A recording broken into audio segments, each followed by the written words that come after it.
శ్రీ బాల త్రిపుర సుందరి దేవి కుంకుమార్చన యాగంలో పాల్గొనండి. సర్వ కష్టాలు తొలగి శుభ ఫలితాలు పొందండి.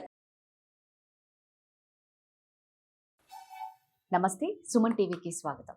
శ్రీరామనవమి 26, 27 శ్రీరామనవమి యొక్క విశిష్టత నిజంగా పెళ్లి కాకుండా అంటే దాంపత్య ప్రాబ్లమ్స్ కానీ, లేదు అంటే వివాహ సమస్యలు కానీ, సంతాన సమస్యలు కానీ, ఇటువంటి ఏ సమస్యలు ఉన్నా ఆ రోజు ఎటువంటి పరిహారాలు చేసుకోవాలి. సో వీటన్నిటి గురించి మనతో తెలియజేయడానికి ఉన్నారండి ప్రముఖ జ్యోతిషులు, సంకల్ప మందిర్ నిర్వాహకులు బ్రహ్మశ్రీ నందిబట్ల శ్రీహరి శర్మ గురుగారు ఉన్నారు. వారిని అడిగి తెలుసుకుందాం. నమస్తే గురుగారు. మాగర్థావివ సంపృక్తౌ మాగర్థ ప్రతిపత్తయే జగతః పితరౌ వందే పార్వతీ పరమేశ్వరౌ ఆదిత్యాయ చ సోమాయ మంగళాయ బుధాయ చ గురు శుక్ర శనిభ్యశ్చ రాహవే కేతవే నమః. శృంగేరి జగద్గురు పీఠాధిపతులకి, కంచిపీఠాధిపతులకి నమస్కారములు తెలియచేసుకుంటూ కార్యక్రమాన్ని ప్రారంభిద్దాం. గురుగారు, అందరూ ఎదురు చూస్తున్న రాముల వారి పండగ శ్రీరామనవమి. అది 26, 27 అనేది ఒక సందేహం. అలాగే శ్రీరామనవమి యొక్క విశిష్టత చెప్పండి. మరి ఆ రోజు ఏదైనా ఉద్యోగ సమస్య కానీ, వివాహం కాలేదు అన్న సమస్య కానీ, దాంపత్య సమస్య కానీ, సంతాన సమస్య కానీ, ఏ సమస్యలు ఉన్నా కూడా ఆ రోజు ఎటువంటి పరిహారాలు చేసుకోవాలి? శ్రీరామనవమి మనకి ఎప్పుడు కూడా సందిగ్ధంలోనే ఉంటుంది. శ్రీకృష్ణాష్టమి కానీ, దీపావళి, కొన్ని పండుగలు. అవును. కారణం ఏంటంటే మనం జరుపుకునేటువంటి పండుగల్లో కొన్ని సిద్ధాంత రీత్యా తిథి ఉన్న సందర్భంగా చూసుకోవాలి. అది సూర్యోదయం ఉన్నప్పుడు కొన్ని పండుగలు, సూర్యాస్తమైన తర్వాత కొన్ని పండుగలు, అలాగే నక్షత్రం ఆధారంగా చేసుకునేటువంటి పండుగలు. ఇక్కడ 26వ తారీఖు జరుపుకోవాలా, 27వ తారీఖు జరుపుకోవాలా? 11 గంటల 50 నిమిషాల వరకు అష్టమి తిథి ఈ 26వ తారీఖు ఉంది.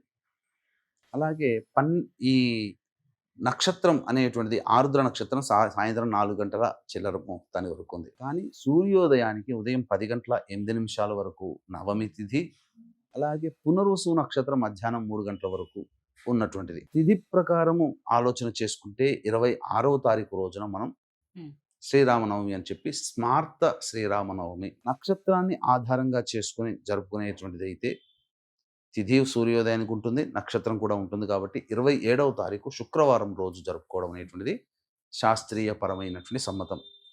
దీనికంతా ప్రామాణికమైనటువంటిది ఈ యొక్క సీతారాముల కళ్యాణం అనేటువంటిది కేవలం మన తెలుగునాట మాత్రమే ఆచారంలో ఉందమ్మా.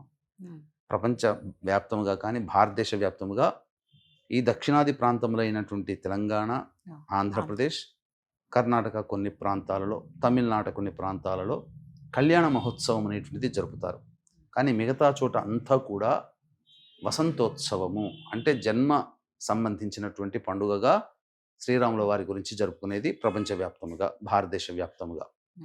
కాబట్టి భద్రాచలము దేవాలయంలో కళ్యాణాన్ని జరిపేది మాత్రం 27వ తారీఖు రోజునే. కారణం నవమి తిథి ఉంది, పైగా స్వాముల వారు పునర్వసు నక్షత్రంలో జన్మించారు కాబట్టి, పునర్వసు నక్షత్రం 4వ పాదంలో జన్మించారు కాబట్టి, ఆ పునర్వసు నక్షత్రం 4వ పాదం జన్మించిన 12:30 గంటల సమయానికి పునర్వసు నక్షత్రం 27వ తారీఖు రోజునే 4వ పాదంలోనే చంద్రుడు ఉంటాడు. కాబట్టి 27వ తారీఖు రోజున జరుపుకోవడమే చాలా సబబు.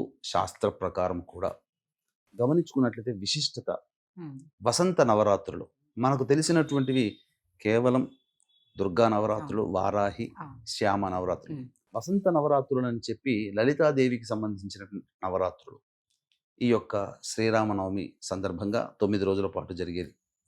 అందుకనే ఆ యొక్క పురుషోత్తముడైనటువంటి రాముల వారు ఏరి కోరి ఈ చైత్రమాసంలో నవరాత్రుల్లో ఆఖరిదైనటువంటి నవమి తిథి రోజున జయతిథి అని అంటారు, ఆ రోజున జన్మించడం జరిగింది. నక్షత్రం పునర్వసు, దేవగణంలో సంబంధించినటువంటిది. అదితి దేవి ఈ యొక్క నక్షత్రాధిపతిగా ఉంటుంది. అదితి అంటే ఎవరు? దేవతలకి తల్లి. అదితి, దితి, అదితి. కాబట్టి ఇంత విశిష్టత కలిగినటువంటి చైత్రశుద్ధ నవమి ఎంతటి ప్రామాణికమైనదనంటే, కోటి సూర్యగ్రహణములు కలిస్తే ఎంతటి ప్రభావవంతమైన సమయం ఉంటుందో అంతటి సమయము ఈ యొక్క నవమి తిథి రోజున ఉంటుంది. అందున చైత్రశుద్ధ నవమికే, ఇంకా ఏ నవమికి చెప్పలేదు, చైత్రశుద్ధ నవమికే. అందుకనే వీక్షించేటువంటి సుమన్ టీవీ ప్రేక్షకులు కూడా ఈ రోజున అందరూ కూడా ఉపవాసం ఉండదలిస్తే ఉపవాసం ఉంటే చాలా మంచిది. ముఖ్యంగా అలాగే చాలామంది అనేక రకాల సమస్యలతో బాధపడుతూ ఉంటుంటారు. ఈ సమస్యల పరిష్కారం కోసం ఈ నవమి తిథి రోజున ఏం చెయ్యాలి అనే విషయాలు కూడా తెలియజేసుకుందాం. ముందుగా వీక్షించేటువంటి ప్రేక్షకులు కూడా ఈ ఏప్రిల్ 2వ తారీఖు రోజున గురువారము చైత్ర పౌర్ణమి సందర్భంగా ఈ సంవత్సరం అంతా కూడా నవగ్రహాల యొక్క అనుగ్రహం బాగుండాలని ప్రముఖ శైవ క్షేత్రంలో సాయంకాలం ఈ నవగ్రహ పాశుపత హోమము, మృత్యుంజయ హోమము, రుద్ర హోమము, సుదర్శన హోమము, లక్ష్మీ మూలమంత్ర సంపుటిత లక్ష్మీ సూక్త హోమాలు జరిపించి శక్తిపాతం చేసినటువంటి కరుంగలి మాల ఇవ్వడం జరుగుతుంది. అవకాశం ఉన్నటువంటి వాళ్ళు 2వ తారీఖు మధ్యాహ్నం 3 గంటల లోపల ఈ కార్యక్రమంలో మీరు గోత్రనామాదులు నమోదు చేసుకోవచ్చు. ఈ రోజున ప్రధానంగా సద్వినియోగపరుచుకోవాలి ఉద్యోగ సమస్యలు, వివాహ సమస్యలు, దాంపత్య సమస్యలు, సంతానపరమైన సమస్యలు తొలగాలనుకునేటువంటి వాళ్ళు ముందు రోజున అష్టమి తిథి రోజున అనగా 26వ తారీఖు రోజునే భూషయనము, ధూమపానము, మద్యపానము, మాంసాహార భోజనము, దాంపత్యము ఇవేవీ ఉండకూడదు. శ్రీరాముల వారిని స్మరించుకుంటూ మరుసటి రోజున చేసుకునేటువంటి కార్యక్రమానికి నాకు శక్తిని ప్రసాదించు శ్రీరామ అని చెప్పి నమస్కారం చేసుకొని నిద్రకు ఉపక్రమించి బ్రహ్మముహూర్త కాలంలోని 4 గంటలకల్లా అలా నిద్రలేచి కాలకృత్యాదులన్నీ తీర్చుకొని ఇంట్లో శ్రీరాముల వారి పట్టాభిషేకానికి సంబంధించినటువంటి చిత్రపటం, ఆ చిత్రపటానికి చక్కటి పూలమాల వేసి ఆవునేతితో దీపారాధన చేసి రామ అష్టోత్తరం 3 సార్లు పారాయణం చేయాలి. తదనంతరం విష్ణు సహస్రనామ పారాయణం చేస్తే చాలా మంచిది. ఇక ఆ దారభ్యత ఆ రోజంతా కూడాను ఉపవాసం ఉంటే మరీ మంచిది. ఉపవాసం ఉండాలి కూడా. తదనంతరం దగ్గరలోని ఏ దేవాలయంలోనైనా కానీ రాముల వారి కళ్యాణం అనేది జరుపుతారు. కాబట్టి ఆ రాముల వారి కళ్యాణంలో భాగస్థులై ఆ రాముల వారి కళ్యాణాన్ని మనస్ఫూర్తిగా వీక్షించిన, ఆ రాముల వారి కళ్యాణ సమయంలో అక్కడ ఉన్న ఆ యొక్క పార్వతీ పరమేశ్వరుల యొక్క అనుగ్రహం కలుగుతుంది. ఎందుకనంటే చోటనైతే వివాహ కళ్యాణానికి సంబంధించిన మామిడి తోరణం కడతారో ఆ యొక్క పందిరిలో ఆ వధూవరులలో పార్వతీ పరమేశ్వరుల యొక్క అంశ వచ్చి తీరుతుందట.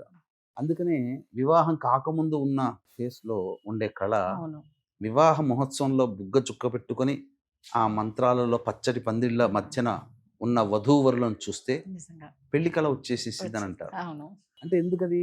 ఆ స్వామి ఆ ఈశ్వరుడు పార్వతీ అమ్మవారి యొక్క అంశ వాళ్ళలో ఆ వివాహం అయ్యేంత వరకు ఉంటుంది. అంటే బ్రహ్మముడి వేసిన తర్వాత బ్రహ్మముడి తీసేంత వరకు ఆ అంశ వాళ్ళలో ఉంటుంది. అందుకనే ఆ దేవతాంశ మనతో పాటు ఉండాలి, మన ఇంటికి రావాలనే వివాహం అయిన తర్వాత అప్పగింతలు ఇచ్చిన తర్వాత బ్రహ్మముడి వివాహం సందర్భంలో బ్రహ్మముడి వేస్తారు కదా, అప్పగింతలు అయిన తర్వాత వధువు వరుడి ఇంటికి వచ్చేంత అడుగు పెట్టి పాలు పొంగించేంత వరకు ఆ బ్రహ్మముడి తీయరు. ఇది శాస్త్రం. అందుకనే ఆ దేవతాంశ కూడా మన ఇంట్లో రావాలని. కాబట్టి ఇంతటి గొప్పదైనటువంటి ఈ కార్యక్రమాన్ని మనం కనులారా వీక్షించి, ఇప్పుడు మొబైల్ ఫోన్స్ వచ్చాయి, మొబైల్ ఫోన్స్లో కూడా చూసుకోవచ్చు ఎక్కడ ఉన్నప్పటికీ కూడా. సాయంకాలం మిరియాలు, బెల్లము, నీటితో చేసినటువంటి పానకం వాటిని తాగి ఉపవాస విరమణ చేయాలి. ఇక ఈ రోజంతా ఉపవాసం ఉన్న సందర్భంగా ఎలాంటి నియమాలు పాటించుకోవాలి? ఉద్యోగ సమస్యలు ఉన్నటువంటి వాళ్ళు, ఉద్యోగ సమస్యలు తొలగాలనుకునేటువంటి వాళ్ళు శ్రీరామ పట్టాభిషేక రామాయణంలో సర్గం ఉంటుంది. అది కనీసం ఒక 108 సార్లైనా పారాయణం చేయాలి.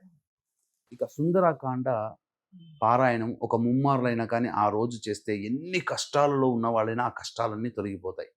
రెండవది, ఇక వివాహ సమస్యలు తొలగాలనుకునేటువంటి వాళ్ళు సీతారాముల కళ్యాణ ఘట్టాన్ని 108 సార్లు, దాంపత్య సమస్యలు తొలగిపోవాలనుకునేటువంటి వాళ్ళందరూ కూడా ఆ యొక్క వనవాసం దగ్గర నుంచి మళ్ళీ శ్రీరాముల వారు సీతా సమేతముగా, కుటుంబ సమేతముగా, రావణ వధ జరిగిన తర్వాత కుటుంబ సమేతముగా అయోధ్యకి చేరుకున్నంత ఘట్టం వరకు ఆ రోజు పారాయణం చేయాలి.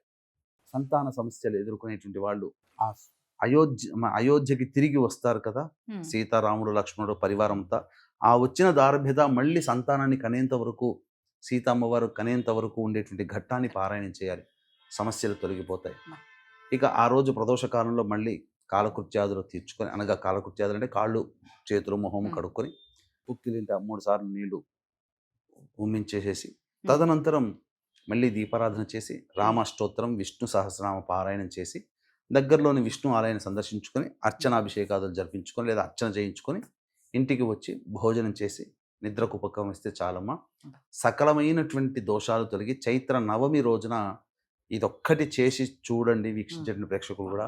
మీ జీవితంలో మీ సంకల్పం దైవం మానుష రూపేణ, మనుష్య రూపంలో దైవమే మీకు సహాయ సహకారాలు అందించి మీరు కోరిక నెరవేరుతుందని చెప్పడంలో ఏమాత్రం సందేహం లేదు. అలాగే ఏప్రిల్ 2వ తారీఖు రోజున జరిగేటువంటి సర్వదోష నివారణ పూజల హోమాల్లో 2వ తారీఖు మధ్యాహ్నం 3 గంటలకల్లా నమోదు చేసుకోండి. కరుంగలి మాలని సొంతం చేసుకోవచ్చు. ఈ పూజా కార్యక్రమంలో ఎవరికైనా పాల్గొనాలి అని అనిపిస్తే మాత్రం ఖచ్చితంగా స్క్రోల్ అవుతున్న నెంబర్కి కాంటాక్ట్ అయ్యి ఇందులో పాల్గొనండి. ధన్యవాదాలు గురు. సర్వం శ్రీ ఉమామహేశ్వర పరబ్రహ్మార్పణమస్తు.